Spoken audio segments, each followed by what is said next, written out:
Hello guys, welcome to John academy. This is Shahul John. आज हम पढ़ने वाले हैं NIOS हिस्ट्री, जिसका कोड है 315, चैप्टर 16 का पार्ट थर्ड, जिसका नाम है भारत में ब्रिटिश शासन का संस्थापन 1857 तक। पार्ट 1 और 2 को आप प्लेलिस्ट में चेक कर सकते हैं और सभी चैप्टर आपको प्लेलिस्ट में मिल जाएंगे। स्टार्ट करते हैं हम अपना चैप्टर 16 का पार्ट थर्ड।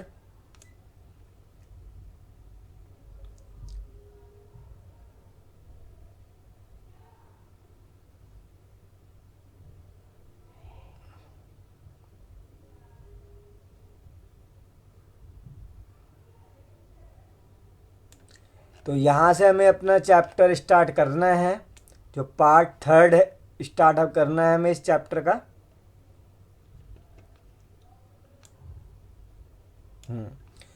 तो चैप टॉपिक है औपनिवेशिक प्रशासनिक प्रणाली का विकास। तो औपनिवेशिक प्रशासनिक प्रणाली का विकास कैसे हुआ, इसमें हम देखेंगे। सन 1757 में कंपनी के एक बड़ी राजनीतिक शक्ति के रूप में स्थापित होने के पश्चात संवैधानिक परिवर्तनों की आवश्यकता महसूस हुई। यानी कि जब 1757 में कंपनी एक बड़ी राजनीतिक शक्ति के रूप में जब स्थापित हो गई थी कि वो अब देश में रूल कर पा रही है, तब क्या हुआ, संवैधानिक परिवर्तनों की आवश्यकता महसूस हुई कि संवैधानिक परिवर्तन करना जरूरी है। कंपनी के मामलों को अनियंत्रित छोड़ने में अब अंग्रेजी सरकार इच्छुक नहीं थी। कंपनी के जो मामले थे उनको अनियंत्रित यानी कि बिना कंट्रोल के छोड़ने में अंग्रेजी सरकार इच्छुक नहीं थी कि वो बिना कंट्रोल के नहीं रहनी चाहिए।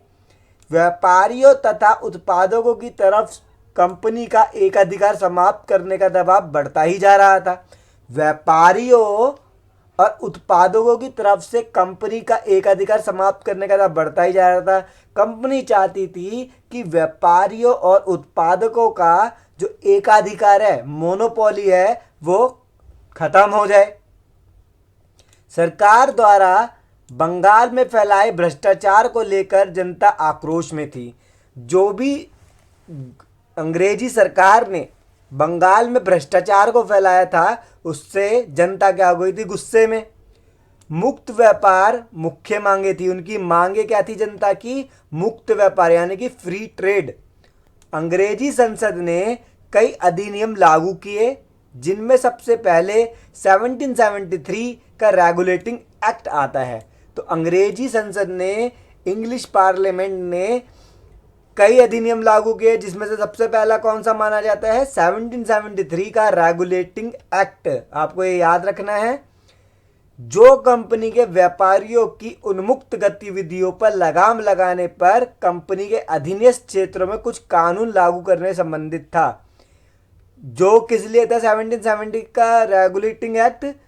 जो कंपनी के व्यापारियों की उन्मुक्त यानी कंपनी के व्यापारियों की आज़ादी से, उन्मुक्त गतिविधि का मतलब आज़ादी से करने वाली गतिविधि पर लगाम लगाने पर कंपनी के अधीनस्थ क्षेत्रों में कानून लागू करने संबंधित था। वो चाहते थे कि जो व्यापारी हैं अब उन्मुक्त गतिविधि ना करें, यानी कि अपने किसी कंट्रोल के अंदर अब काम करना पड़ेगा व्यापारियों को। तो ये वाला रेगुलेटिंग एक्ट के अंदर ये बताया गया। कंपनी के शासन की अवधि को 20 वर्ष तक सीमित कर तथा उसके बाद समीक्षा करने का निर्णय लेकर इस अधिनियम ने बंगाल, मुंबई तथा मद्रास क्षेत्रों पर सर्वोच्च अधिकार अंग्रेजी सरकार को दे दिया। अब क्या हुआ, कंपनी के शासन की अवधि 20 वर्ष तक सीमित कर दी गई और उसके बाद क्या किया गया, इस अधिनियम ने क्या करा, 20 साल तक जब कंपनी का शासन सीमित कर दिया, तब इस अधिनियम में क्या किया गया कि बंगाल, मुंबई तथा मद्रास क्षेत्रों पर सर्वोच्च अधिकार अंग्रेजी सरकार को दे दिया गया। किस पर? अंग्रेजी सरकार का दबदबा किस पर आ गया? बंगाल, मुंबई और मद्रास पर।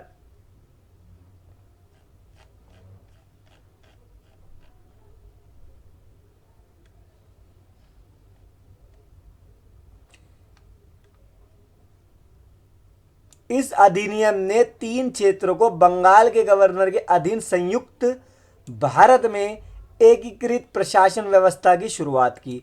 साथ ही साथ क्या हुआ, इस अधिनियम ने इन तीनों क्षेत्रों को बंगाल के गवर्नर के अधीन संयुक्त भारत में एकीकृत प्रशासन व्यवस्था की शुरुआत करवा दी। 3 क्षेत्रों को बंगाल के गवर्नर के अधीन संयुक्त कर भारत में एकीकृत प्रशासन व्यवस्था की शुरुआत कर दी। जैसे कि बंगाल का गवर्नर अब गवर्नर जनरल कहलाता था। अब क्या कहलाता था बंगाल का गवर्नर जनरल? बंगाल का गवर्नर को अब क्या कहने लग गए थे? गवर्नर जनरल, यानी कि वह हेड बन चुका था अब। और वारेन हेस्टिंग्स पहला गवर्नर जनरल था।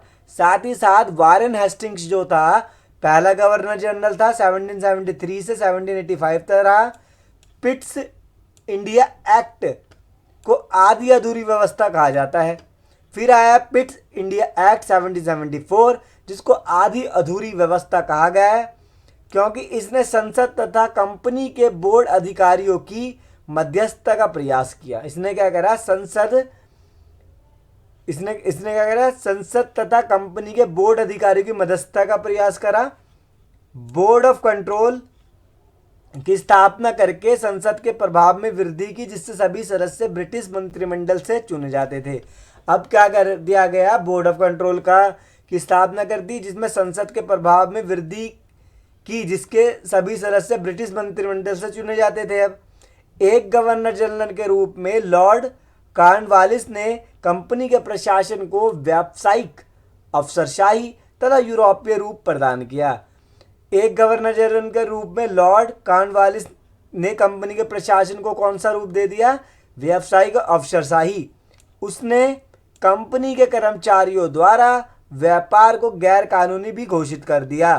साथ ही साथ व्यापारिक तथा प्रशासनिक कार्यों को पृथक कर दिया तो कंपनी के कर्मचारियों के वेतन में सुधार किया। साथ ही साथ आपको मेन बातें क्या ध्यान रखनी है? लॉर्ड कॉर्नवालिस ने क्या करा? व्यापारिक अफसरशाही यूरोपीय रूप प्रदान कर दिया और कंपनी के कर्मचारियों द्वारा व्यापार को गैर कानूनी भी घोषित कर दिया। व्यापारिक तथा प्रशासनिक कार्यों को भी अलग करा और कंपनी के कर्मचारियों के वेतन में भी सुधार करा कि उनका वेतन बढ़ाया जाए। राजस्व संग्रह कंपनी का मुख्य प्रशासनिक कार्य बन गया था। राजस्व को इकट्ठा करना कंपनी का मुख्य प्रशासनिक कार्य बन गया था। आप अपने आप से इसमें से पॉइंट बना सकते हो जो मैं बता रहा हूँ, जैसे ये बना सकते हो ऊपर के पॉइंट भी। तो राजस्व संग्रह कंपनी का मुख्य प्रशासनिक कार्य बन गया था। लॉर्ड कॉर्नवालिस ने बंगाल में जमीन का कानूनी स्वामित्व जमींदारों को प्रदान कर दिया। बदले में जमींदार सरकार को एक निश्चित राजस्व एक निर्धारित तारीख पर चुकाते थे। जो जमींदार थे सरकार को राजस्व चुकाते थे, यानी कि टैक्स देते थे एक निश्चित तारीख पर। यह व्यवस्था हमेशा के लिए चलती थी, अतः इसे स्थायी बंदोबस्त का नाम दिया गया। स्थायी बंदोबस्त किसे कहा गया? एग्जाम में आता है। जो जमींदार सरकार को निश्चित राजस्व एक निर्धारित तारीख पर चुकाते थे उसको क्या बोला गया? स्थायी बंदोबस्त। इस व्यवस्था को जमींदारी व्यवस्था के नाम से भी जाना जाता है। स्थायी बंदोबस्त बोलो या जमींदारी व्यवस्था, बात एक ही है।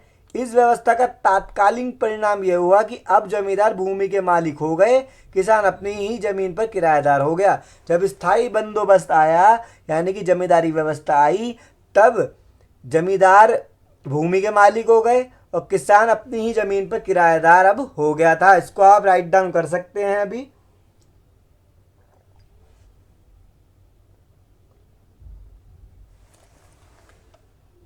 और क्या हुआ?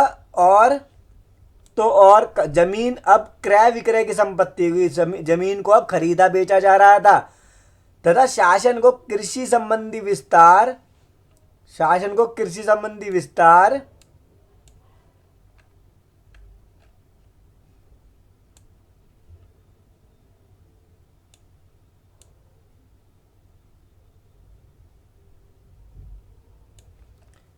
विस्तार विकास से प्रतिबंधित कर दिया गया। हालांकि मुंबई तथा मद्रास में रैयतवाड़ी बंदोबस्त में अमल लाया गया, जिसमें किसान एक मुश्त रकम सीधे सरकार को देते थे। और रैयतवाड़ी बंदोबस्त में क्या होता था? किसान एक राशि सरकार को दे दिया करते थे।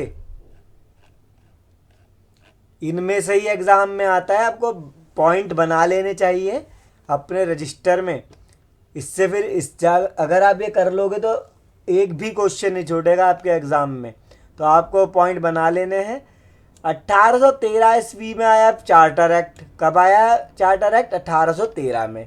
इसने क्या करा? भारत के साथ व्यापार पर कंपनी का एकाधिकार समाप्त कर दिया। भारत के साथ कंपनी का एकाधिकार समाप्त कर दिया चार्टर एक्ट ने। राजस्व, प्रशासन तथा नियुक्ति के क्षेत्र हालांकि कंपनी के नियंत्रण में ही रहे। राजस्व भी कंपनी के नियंत्रण में रहा, जब प्रशासन भी। तो 1833 के चार्टर एक्ट ने चीन के साथ कंपनी के व्यापार के अधिकार पर विराम लगाया। पर जब 1833 आया, तब चार्टर एक्ट ने चीन के साथ कंपनी के व्यापार जो हो रहे थे के एकाधिकार जो था कि कंपनी चीन के साथ एक वो करेगी व्यापार, उस पर क्या लगा दिया? विराम, यानी कि उसे रोक दिया 1833 में, जब 1833 का चार्टर एक्ट आया। इस एक्ट ने गवर्नर जनरल तथा उसके सलाहकार परिषद से कानून बनाने की शक्ति तथा विधायी से संबंधी शक्ति छीन ली। इस एक्ट ने क्या कर रहा है? गवर्नर जनरल तथा उसके सलाहकार परिषद से कानून बनाने की शक्ति छीन ली और विधायी संबंधी शक्तियां भी छीन ली। ठीक है, तो इसको आप स्टोरी वाइज ही पढ़ेंगे।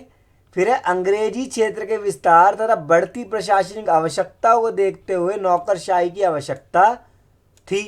जब अंग्रेजी क्षेत्र का विस्तार हो रहा था, प्रशासनिक आवश्यकता की जरूरत पड़ रही थी, तो नौकरशाही की आवश्यकता पड़ी जो अंग्रेजी आधिपत्य क्षेत्र को नियंत्रित कर सके, जो अंग्रेजी आधिपत्य क्षेत्र थे उसको कंट्रोल में कर सके।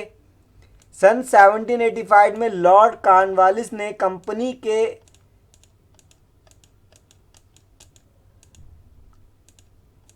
के अधिकारियों को एक पेशेवर संगठन में डाला, जिन्हें वेतन मिलता था। भारत में तो ना तो निजी व्यवसाय करते थे, ना उत्पादन में उनके साथ कोई स्वार्थ थे। तो इतना आप याद कर सकते हैं 1813 का चार्टर एक्ट और रेगुलेटिंग एक्ट जो हमने पढ़ा 1773 का, 1833 का चार्टर एक्ट। तो एग्ज़ाम के पॉइंट ऑफ व्यू से बहुत ज़रूरी है, हम इसमें मेन बातों को ही पढ़ेंगे। ठीक है, जैसे कि मैंने आपको बताया कि एक तो ये पढ़ेंगे आप, पिट्स इंडिया एक्ट पढ़ेंगे 1873 का, 1773 का regulating act, Pitt's India act पढ़ेंगे साथ ही साथ।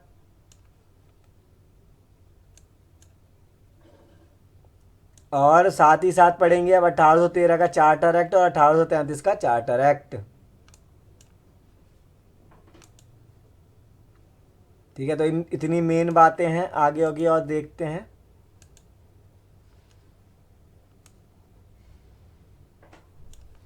फिर इनके बाद जो आता है वो आता है, हम पढ़ेंगे न्यायिक संगठन के बारे में। 18वीं शताब्दी के मध्य तक अंग्रेज बंगाल, कलकत्ता, बम्बई जैसे प्रमुख क्षेत्रों में अपनी पैठ बना चुके थे। साथ ही साथ यहीं पर अंग्रेजी न्यायिक व्यवस्था का भी उदय हो जाता है। बम्बई, कलकत्ता, मद्रास में 1727 में दीवानी मुकदमों के लिए महापौर न्यायालयों की स्थापना हुई। तो कब हुई? बम्बई, कलकत्ता, मद्रास में महापौर न्यायालयों की स्थापना 1727 में दीवानी मुकदमों के लिए, आपको लिख लेना है। सन 1772 में एक व्यापक न्यायिक व्यवस्था जिसे अदालत कहा गया की स्थापना दीवानी तथा फौजदारी न्यायालय क्षेत्रों के लिए हुई। तो आपको ये बात ध्यान रखनी है, ये बम्बई, कलकत्ता, मद्रास में सिर्फ दीवानी मुकदमों के लिए एक महापौर न्यायालय बना था 1727 में। उसके बाद 1772 में न्यायिक व्यवस्था बनी जिसे अदालत कहा गया। दीवानी फौजदारी कानून में होते थे जो 1772 में बन गए थे। ठीक है, इतनी बात ध्यान में रखनी है आपको, मेन पॉइंट है ये।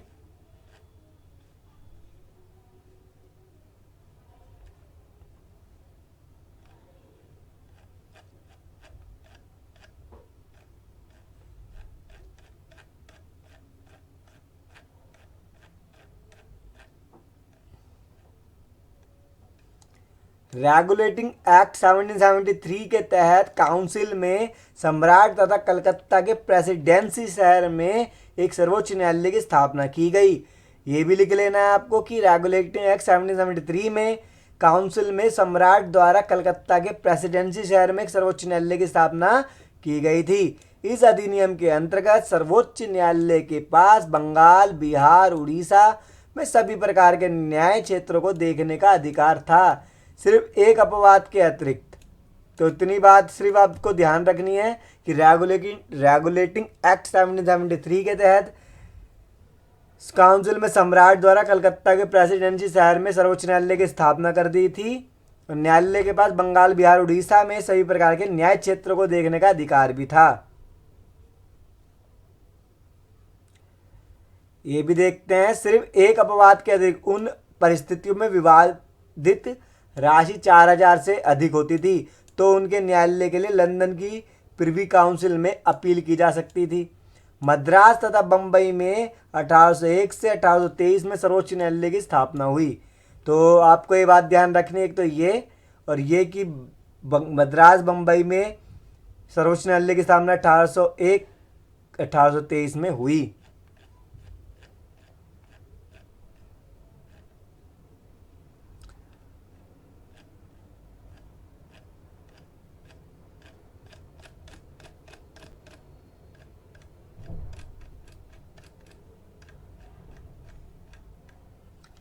लॉर्ड कॉर्नवालिस ने जिला स्तर पर कार्यकारी तथा न्यायिक कर्तव्यों को अलग अलग किया। सदर दीवानी अदालत दीवानी मामलों में अपील करने वाली सर्वोच्च संस्था थी, जिसके अधीन दीवानी अपील के 4 प्रांतीय न्यायालय कलकत्ता, ढाका, मुर्शिदाबाद तथा पटना थे। तत्पश्चात स्थानीय स्तर पर जिला न्यायालय, रजिस्ट्रार न्यायालय तथा कई अधीनस्थ न्यायालय थे। तो लॉर्ड कॉर्नवालिस ने जिला स्तर पर कार्यकारी तथा न्यायिक कर्तव्यों को अलग किया और सदर दीवानी अदालत दीवानी मामलों में अपील करने वाली सर्वोच्च संस्था ठहरी। तो दीवानी कानून के लिए सबसे बड़ी संस्था कौन सी थी? सदर दीवानी अदालत, जिसके अधीन दीवानी अपील के 4 प्रांतीय न्यायालय थे, कलकत्ता, ढाका, मुर्शिदाबाद तथा पटना। उसके बाद क्या हुआ? स्थानीय स्तर पर जिला न्यायालय, रजिस्ट्रार न्यायालय, कई अधीनस्थ न्यायालय थे, कई फौजदारी आपराधिक मामलों को सुलझाने में सक्रिय थे, जो कि सर्किट न्यायालय कलकत्ता, ढाका, मुर्शिदाबाद तथा पटना के अधिकार क्षेत्र में आते थे। कलकत्ता के सदर निजामत अदालत द्वारा नियंत्रित होते थे। ठीक है, तो 1831 में विलियम बेंटिक ने चारों प्रांतीय न्यायालयों को समाप्त कर उनके कार्य को जिला अधिकारियों तथा आयुक्तों में वितरित कर दिया था। तो 1831 जब आया तो विलियम बेंटिक ने चारों प्रांतीय न्यायालयों को समाप्त कर दिया और उनके कार्य को जिला अधिकारियों तथा आयुक्तों में वितरित कर दिया। यह हमारा चैप्टर 16 चैप्टर हमारा यही कंप्लीट होता है। और वीडियो देखने के लिए इस वीडियो को लाइक शेयर करना ना भूलें, साथ ही साथ चैनल को सब्सक्राइब करना ना भूलें।